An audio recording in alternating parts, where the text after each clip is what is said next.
Assalamualaikum warahmatullahi wabarakatuh. Hari ini posisi sudah di jam 9. PR kami adalah hari ini memindahkan pokcoy yang sudah bisa dipindah. Nah, pemindahannya adalah seperti ini. Jadi satu net itu jadi satu tangkai saja. Oke. Kita pisah-pisah, kemudian kita bungkus dengan rock wool lagi, baru kita taruh lagi di net. Nanti akan kita taruh di mesin hidroponiknya. Nah, untuk yang sekarang dipindah-pindah ini mungkin sekitar 2 minggu sudah bisa kelihatan bentuknya yang gemoy ya. Insya Allah, mudah-mudahan ini doa kita menanam dengan doa, semoga benar-benar dia juga tumbuh dengan baik. Pemindahannya ini benar-benar harus hati-hati, karena di satu pot itu kurang lebih ada 5 sampai 6 tangkai pokcoynya. Waktu itu kan masih kecil-kecil, saya belum berani pisahin. Nah, kalau sekarang memang sudah waktunya kita pisahin. Nah, dengan penuh hati-hati kita bongkar agar akarnya tidak putus. Nah, ini netnya saya cuci dulu, kita bersihkan dulu, baru kita pasangin tanamannya. Ini yang baru belum dipisah. Jika nanti dipisahnya netnya ini sudah penuh, kita akan coba tanam di tanah ya. Jadi tidak semua hidroponik, tapi akan saya tanam di tanah sebagai organik gitu. Nah, di sana saya akan menunjukkan ekoenzim.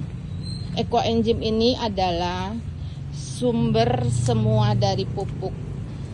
Nah, ini kurang lebih ada 30 macam ekoenzim yang kita bikin sendiri. Terbuat dari hasil fermentasi buah-buahan, fermentasi dari batang pohon pisang, fermentasi dari segala macam sayuran, fermentasi dari sisa-sisa dapur, air beras ya. Jadi ini ada yang fermentasi selama 30 hari, ada yang 15 hari. Nah, jadi makanya ini namanya ekoenzim. Cara pakainya sama dengan jakaba. Dia pakainya adalah 1:10. Bagaimana itu 1:10? Artinya 1 liter itu harus ditambah air 10 liter. Kenapa harus tambah 10 liter? Pelit amat kah? Bukan. Memang pekerjaan ekoenzim ini karena dia terlalu panas, maka kita harus mencampurnya dengan 10 kali lipat. 1 liter perbandingannya 10 liter. Itu cara kerjanya. Kita akan aplikasikan ekoenzim selain juga air beras, selain juga air jakaba. Kita makanya saya bilang, meskipun kita sudah ada pupuk jakaba, bukan cuma satu pupuk yang kita pakai. Kita banyak sekali pupuk yang kita fermentasi, yang kita buat dengan sepenuh hati dan menunggu sampai 30 hari. Nah, ini hasilnya.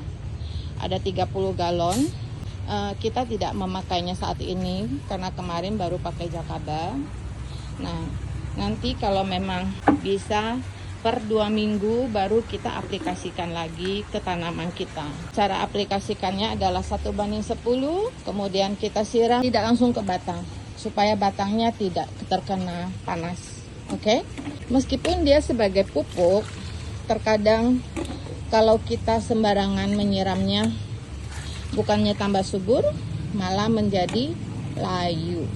Cara menyiram itu juga perlu teknik khusus ya. Nah, kalau untuk tanah yang kita pakai ini, sebagian itu 1:1 semua. Tanah 1, sekam bakar 1, eho adalah kotoran binatang, kohe, kotoran hewan, bukan kotoran, maaf nanti bisa dibip ya. Jadi kohe 1, jadi semua 1 banding 1, baru kita campur menjadi tanah yang sekarang kita tanamin ini. Jadi sekam bakar itu bisa kalian beli di online, kohe juga bisa kalian beli di online.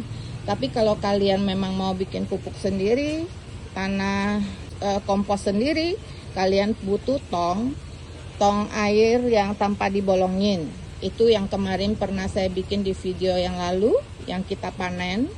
Nah, itu adalah kompos yang sangat subur. Karena dia terdiri dari kumpulan semua daun-daun, batang-batang, sisa-sisa dapur yang kita taruh di dalam tong tersebut. Ada juga air lindi, artinya tongnya kita bolongin di bawah, kita kasih keran. Kemudian kita ambil airnya dari bawah. Ada juga yang seperti itu, cara buatnya itu gampang. Tapi saya tidak mau bikin seperti itu. Yang saya bikin semua kering, ya. Nah, kalau cara bikin seperti itu di bawahnya itu tatakannya 2 kali. Atau 1 tong itu dibolongin di bawah, kasih keran. Jadi dalam beriringnya waktu disiramin air beras. Kemudian setiap kali ada sisa-sisa dapur, semua masuk ke sana. Kemudian nanti di bawah di keran itu dibuka, ada air, itu namanya air lindinya, bisa kita siramin sebagai pupuk juga. Tapi untuk yang seperti itu biasanya di tongnya itu ada ulat belatungnya. Dia adalah sebagai ulat yang membantu menghancurkan semua yang ada di dalam tong. Saya dulu pernah bikin, sekarang saya tidak mau bikin lagi. Bukan berarti saya jijik dengan belatungnya, tidak. Saya sama sekali tidak jijik sama cacing tanah, sama belatung, saya tidak jijik sama sekali. Karena ya kita sebagai petani, kita ini tidak pernah boleh jijik dengan apapun. Mau dengan tanah, mau dengan binatang halus yang ada di dalam tanah, itu semuanya sama. Bagi saya tidak pernah jijik. Ya, oke. Selanjutnya, kalau memang apa yang saya sampaikan ini ada salah, mohon dikoreksi buat yang lebih punya pengalaman. Karena jujur saya masih senior, bukan senior, saya junior, salah ngomong lagi karena belum sarapan. Oke, salah ngomong terus. Karena saya masih junior, saya mohon dibantu kalau saya ada salah, atau salah cara saya ngomong, atau salah saya cara mengaplikasikan tanaman saya, mohon di-sharing kembali. Oke? Terima kasih dari saya, Kebun Gria Anita. Dari Kebun Gria Anita di sini, Jakarta hari ini panas terik, dan panasnya ini benar-benar terik. Mungkin sore akan hujan, tapi saya bukan BMKG, hanya mengandai-andai saja. Oke? Terima kasih. Sampai di sini. Kita akan lanjut kerja sampai 11:30. Oke? Terima kasih. Assalamualaikum warahmatullahi wabarakatuh.